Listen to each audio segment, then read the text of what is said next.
Sudhir, thanks for joining us on ET Now. Let's start with your numbers. It appears to have been a soft quarter for you. But for the full year, is it fair to say that achieving double-digit growth would appear to be a tall ask? I think, for us, Q1 was in line with our expectations. We had guided this in our quarter four, statements that we had made post our earnings. What we've seen is, we've got a seasonal pass-through that happens in Q4, which is not reflected in Q1. So, net of that, we grew 0.9%, which is what we expected to grow. Where we focused our efforts was on to make sure that our order book continued to be strong. So that is reflected in the $1.41 billion of order book that we have.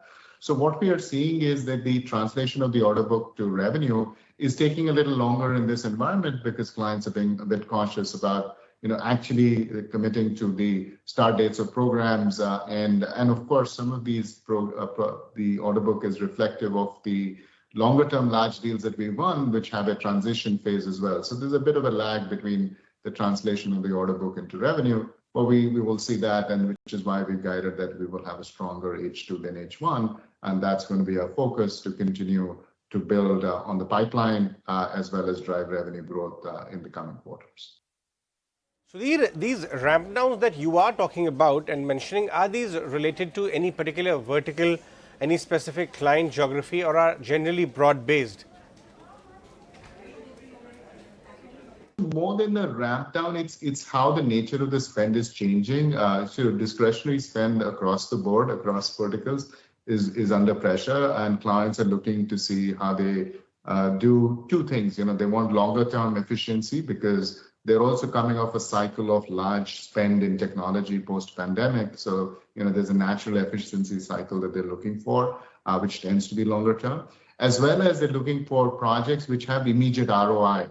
So it's that combination that is driving the spend in the market today, which is why most of these decisions are being made in quarter. And therefore, that's why we see a huge amount of activity in terms of our sales activity. Our pipeline is up 10% quarter on quarter. But I think the decision making is slower, and the commitment to, committing to the dollars to start programs is a little slower than earlier.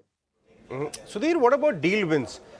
Do they remain strong, and what are the nature of deal wins, the flow which you're talking about? Which verticals and geographies which are driving the deal wins? Yeah, absolutely. So, the three are banking, financial services and insurance, manufacturing and resources, and high tech, media and entertainment. These three verticals contribute to about 75% of our revenue. And we are seeing traction across these verticals, even in the pipeline that I talked about. As I said, it's 10% up, quarter on quarter. And that's a good sign for us because we're seeing pipeline in our traditional areas of strength. We're also seeing North America being quite strong. It grew 10% for us quarter on quarter. Year on year.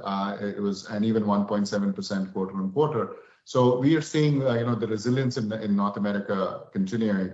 So that's the combination that we are seeing. Where we're seeing a bit of softness is in the retail sector, and on the public services business, which is essentially mostly in India.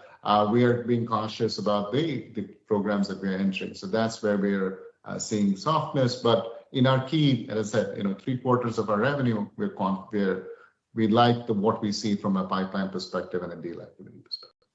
What is your visibility on the margin front, Sudhir? Do you see by year end 16-17% kind of range coming back? We will be in the range of 17 to 18% for sure. And we are continuing, this is on the basis of operational rigor. We are continuing to do, from an employee perspective, we have said that we will have salary increases from July onwards. So we are proceeding every other aspect of our spend as per plan.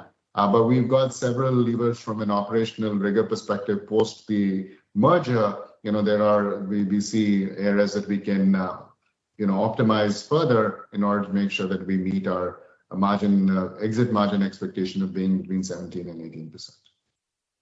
And finally, before I let you go, I want to understand from you what kind of synergies are flowing in, or are they being attempted still? How are they playing out, and what are the expected timelines looking like?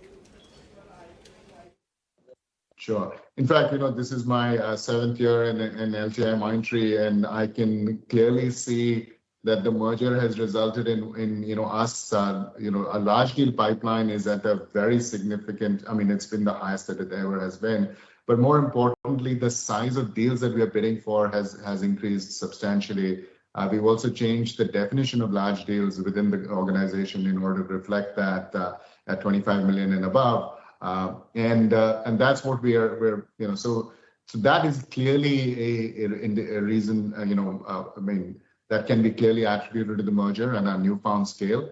I think what we are seeing, the feedback that we're getting from our clients as we and deal advisors as we're invited to these deals, is that we can bring the best of both worlds. We have the capabilities and some of the partnerships and the ecosystem of the larger players, as well as the speed and agility and nimbleness that is in the DNA of ours since both LTI and Mindtree had that always within them. So I think that combination is something that clients are very excited about. So we're beginning to see that.